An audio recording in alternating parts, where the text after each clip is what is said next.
Hello buddies, welcome to another video.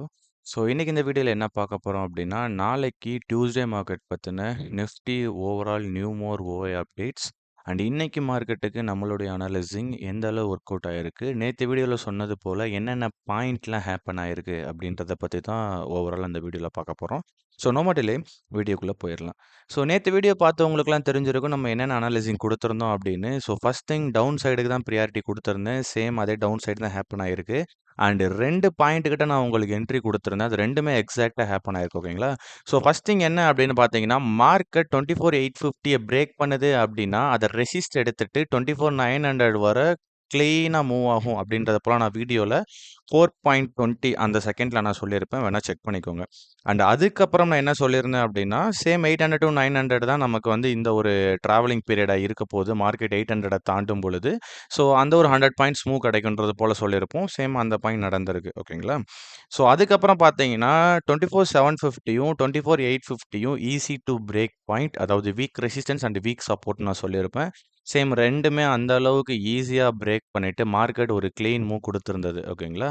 And second thing, market 24,800லயோ இல்ல 24,900க்கு மேலயோ open ஆகுது அப்படின்னா 940 வரை என்ட்ரி எதுவும் எடுக்காதீங்க. ஓஐல குழப்பம் இருக்குன்னு சொல்லியிருந்தேன். அதே போல தான் ஒரு ஓஐ குழப்பம் இருந்தது. நம்மளுடைய செட்டப்பும் எஸ்எல் வாங்கியிருந்தது.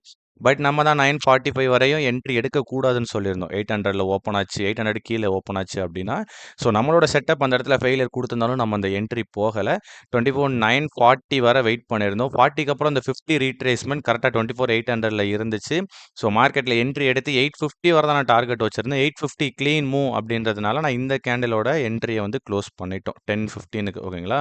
ஸோ அதுக்கப்புறம் நம்மளுடைய எம்டிசி செட்டப் 10:25க்கு அப்புறம் மார்க்கெட்ல அக்வயர் ஆகி, அது ஒரு 70 டூ 80 பாயிண்ட்ஸ் கிட்ட வந்து ட்ரையல் பண்ணி கவர் பண்ணியிருந்தோம். அதுக்கப்புறம் மார்க்கெட் அதுக்கும் மேலயும் போயிருந்தது. ஓகேங்களா? ஸோ நம்மளோட எம்டிசி செட்டப் இன்னைக்கு பார்த்தீங்கன்னா 180 கிட்ட போயிருந்தது. பட் நான் 80 அண்ட் 90 சம்திங்ல நான் வந்து கவர் பண்ணிட்டேன். ஓகேங்களா? ஸோ இந்த இந்த ஒரு பிளேஸ்ல நான் கவர் பண்ணிட்டேன். ஸோ இங்கே நான் என்னோட என்ட்ரீஸ் எல்லாம் க்ளோஸ் பண்ணிட்டேன். அதுக்கப்புறம் நான் எந்தவித என்ட்ரீஸும் நான் கவர் பண்ணல. பட் அதுக்கப்புறம் நீங்க கவர் பண்ணணும் அப்படின்னா, ஓஏ சப்போர்ட் 12:40க்கு அப்புறம் 12:30க்கு அப்புறம் ஓஏ சப்போர்ட் ரொம்பவும் பியூரா சேஞ்ச் ஆகுது. அதேபோல இன்னைக்கு ஃபியூச்சர் பார்த்தீங்கன்னா, சேம் அஸ் ஒரே கோரிலேஷன்ல ஓப்பனும் சரி, மார்க்கெட் எடுத்த ரெசிஸ்டன்ஸும் சரி, சேம் கோரிலேஷன் ஒரு 20, 15 பாயிண்ட் தான் வித்தியாசம் இருந்துச்சு. பட் அதுக்கப்புறம் மொமெண்ட்ல பார்த்தீங்கன்னா, 2மே ஒரே டைரக்ஷன்ஸ்ல போக ஆரம்பிச்சுருச்சு. ஸோ அதுக்கப்புறம் எண்டுல அந்த ஒரு கன்சாலிடேட்ல தான் மார்க்கெட்டோட பாயிண்ட்டுமே டிஃபர் ஆச்சு. ஓகேங்களா? ஸோ நேத்து வீடியோல நம்ம சொல்லியிருந்தது போல எக்ஸாக்ட்டா அந்த சப்போர்ட் அண்ட் ரெசிஸ்டன்ஸ்லாம் கிளியரா ஒர்க் ஆயிருந்தது. அண்ட் ஒரு சில இடத்துல ஃபியூச்சர தான் பிரைமரி கன்ஃபர்மேஷனா வச்சு இன்னைக்கு என்ட்ரி எடுக்கிற மாரி இருந்தது. ஏன்னா, நம்ம பிளான் பண்ண இடத்துல மார்க்கெட் ஓப்பன் ஆகல. ஸோ நம்மளுடைய அனலைசிங்க்கு வெளிய மார்க்கெட் ஓப்பன் ஆகுதுன்னா 950 வரை நம்ம வெயிட் பண்ணிட்டு, அதுல ஓஐ ஸ்ட்ராங்கர் வந்து நமக்கு எப்படி இருக்கு அப்படின்றத பார்த்துட்டு, ஃபியூச்சர் சைடு நல்ல ஸ்ட்ரென்த்தா இருந்துச்சுன்னா, ஃபியூச்சர் சார்ட்ட நம்ம சப்போர்ட்டுக்கு எடுத்துக்கிருவோம். ஃபியூச்சர் சார்ட்ட சப்போர்ட் எடுத்ததுனால தான் இந்த 10:30 என்ட்ரி வந்து நம்மளுக்கு கிடைச்சுச்சு. ஏன்னா, மார்க்கெட் இங்க 24,880, 870ல டிராவல் ஆயிட்டு இருக்க டைம்ல ஃபியூச்சர் பார்த்தீங்கன்னா 24,920ல டிராவல் ஆயிருப்பான். ஸோ நம்ம அந்த 20-30 பாயிண்ட்ஸ் வந்து நம்ம அதுக்கு வெயிட் பண்ணி பார்ப்போம். பட் கரெக்ட்டா அது 20ல ரிவர்ஸ் ஆயிடுச்சு. ஸோ அங்க 20ல ரிவர்ஸ் ஆனதுனால, அதே சேம் கேண்டில்ல இங்க ஃபோக்கஸ் பண்ணி, இந்த பியரிஷ் என்ட்ரி வந்து எடுத்திருப்போம். ஓகேங்களா? இங்க பார்த்தீங்கன்னா தெரியும். கிட்டத்தட்ட 24,930 பட் பாடி க்ளோஸ் வைக்கல. 20 பாயிண்ட்டுக்கு மேல பாடி க்ளோஸ் வைக்கல. ஸோ நமக்கு அங்க ஃபியூச்சர் கன்ஃபார்ம் பண்ணிட்டு, அந்த என்ட்ரிய நம்ம கிளீனா கவர் பண்ணிட்டு, நம்மளுடைய டார்கெட் ஸோ நான் பேசிக்கா இந்த பாயிண்ட் மட்டும் தான் நான் கவர் பண்ண ட்ரை பண்ணுவேன். ஸோ அந்த கவர் எனக்கு கிடைச்சிட்டதுனால, நான் இந்த இடத்துல இங்க லேண்ட் ஆச்சு பார்த்தீங்களா, நான் அங்கவே கம்ப்ளீட் பண்ணிட்டேன் ட்ரேட. ஸோ அதுக்கப்புறம் இந்த மூவ்லாம் நான் ஹோல்ட் பண்ணல. பட் ஹோல்ட் பண்ணியிருந்தா நல்லா ப்ராஃபிட் பண்ணியிருக்கலாம். ஓகேங்களா? அதுக்கப்புறம் 24,750 clean break, easy to break point குடுத்திருந்தோம். அதுவுமே ரொம்ப ஈஸியா பிரேக் ஆயிருந்தது. ஸோ இதெல்லாம் நம்ம முன்னாடியே மார்க்கெட் ஓப்பனுக்கு முன்னாடியும் சரி, ஓப்பனுக்கு அப்புறமும் சரி, ரொம்ப கிளீனா கன்ஃபார்ம் பண்ண முடியும். நம்ம ஓப்பனுக்கு முன்னாடியே இந்த அளவு கன்ஃபார்ம் பண்றோம் அப்படின்னா, நம்மளுடைய எம்டிசி செட்டப் பிளஸ் ஓஐல பார்த்தீங்கன்னா, ஓப்பனுக்கு அப்புறம் ரொம்ப கிளீனாவும், ஸ்மூத்தாவும் நம்மளால ஈஸியா அனலைசிங் பண்ண முடியும். If you want to learn MTC setup plus OI அப்படின்னா, கண்டிப்பா டிஸ்கிரிப்ஷன்ல இருக்க வாட்ஸ்அப் நம்பருக்கு கான்டாக்ட் பண்ணுங்க. ஃபுல் டீட்டெயில்ஸும் நான் உங்களுக்கு ஷேர் பண்றேன். சரி, ஓகே. இதிலிருந்து அப்படியே நாளைக்கு மார்க்கெட்க்கான அப்டேட் பார்ப்போம். ஸோ நாளைக்கு மார்க்கெட் பொறுத்தவரைக்கும் நேத்து சொல்லியிருந்தது தான். நேத்து சொன்ன பாயிண்ட் இங்க தான் இருக்கு. ஸ்டில் வீக் சப்போர்ட் எஃப்ஐ இன் செல் சைடு அப்படின்னு போத் 2 பாயிண்ட்டுமே அதே இடத்துல தான் ஹோல்ட் ஆயிட்டு இருக்கு. ஓகேங்களா? ஸோ இன்னமும் சப்போர்ட்ஸ் எல்லாமே ரொம்ப வீக்கா இருக்கு. மார்க்கெட்டோட டைரக்ஷன் பார்த்தீங்கன்னா 24,600க்கும் 24,800க்குள்ள தான் இனி வரப்போற கம்மிங் டேஸ் 1 ஆர் 2 டேஸ் இருக்கிறதுக்கு அதிக சான்சஸ் இருக்கு. நாளைக்கு மார்க்கெட் ஓகேங்களா? ஸோ நாளைக்கு மார்க்கெட் இருக்கிற 24/700ம் சரி, 750யும் சரி, சாரி 650யும் சரி, மார்க்கெட்ல ஒரு இன்டெசிஷன் ஜோனா இருக்கு. நாளைக்கு மார்க்கெட்டுடைய கேப் தான் மார்க்கெட்ட வந்து எந்த டைரக்ஷன்ஸ்ல போகப்போது அப்படின்றத கிளீனா சொல்லப்போது. இன்கேஸ் கேப் டவுன் ஆயி 650க்கு கீழ மார்க்கெட் பாடி க்ளோஸ் வைக்குது அப்படின்னா, 600க்கு வந்துட்டு 600ல இருந்து ஒரு சப்போர்ட் எடுத்து மார்க்கெட் 700 பிரேக் பண்ணி மார்க்கெட் க்ளோஸ் ஆகுறதுக்கு சான்சஸ் இருக்கு. இது ஃபர்ஸ்ட் பாயிண்ட். ஆர்எல்ஸ் கேப் அப் ஆகுது அப்படின்னா, சேம் அந்த 800லேருந்து நமக்கு வரதுக்கு சான்சஸ் இருக்கு. இந்த 2 ப்ராபபிலிட்டி கிளீனா ஓஐ வச்சு பில்ட் பண்ண ப்ராபபிலிட்டி. ஸோ இது 2மே நடக்கிறதுக்கு மோஸ்ட்லி சான்சஸ் அதிகமா இருக்கு. பட் மார்க்கெட் 700ல ஓப்பன் ஆயிட்டு, இங்க ஒரு 20 பாயிண்ட்ல கன்சாலிடேட் ஆயிட்டு இருக்கு அப்படின்னா, நமக்கு என்ட்ரிஸ் எதுவுமே கிடைக்காது. நெறைய எஸ்எல்ஸ் தான் நாளைக்கு வந்து நம்ம பிளேஸ் பண்ற மாரி இருக்கும். ஓகேங்களா? ஸோ இன்னும் 750 பார்த்தீங்கன்னா, வீக்கர் சப்போர்ட்டா தான் இருக்கு. அது ஈஸி டூ பிரேக் பாயிண்ட் தான். ஸோ மார்க்கெட் வந்து 700 தாண்டுதுனாலே 750 கண்டிப்பா பிரேக் பண்ணிட்டு 800ல போய் ஸ்டாப் வைக்கும். நேத்து மார்க்கெட்ல நம்ம அனலைசிங் பண்ணோம் இல்லையா? அதே தான். ஸோ இன்னைக்கு நான் உங்களுக்கு ஒரு எக்ஸாம்பிள் காமிச்ச மாரி ஃபியூச்சரையும், ஸ்பாட்டையும் வச்சு நீங்க ஒரு சின்ன ஒர்க் அவுட் பண்ணி பாருங்க. உங்களுக்கே அது ரொம்ப தெளிவா புரியும். அது எப்படி பார்க்கணும் அப்படின்றது. ஸோ அதேபோல 650யும் ஈஸி பிரேக் பாயிண்ட் தான். ஸோ 700ல இருந்து மார்க்கெட் ரீட்ரேஸ் எடுத்துட்டு வருதுன்னா 650 ஈஸியா பிரேக் ஆயிரும்.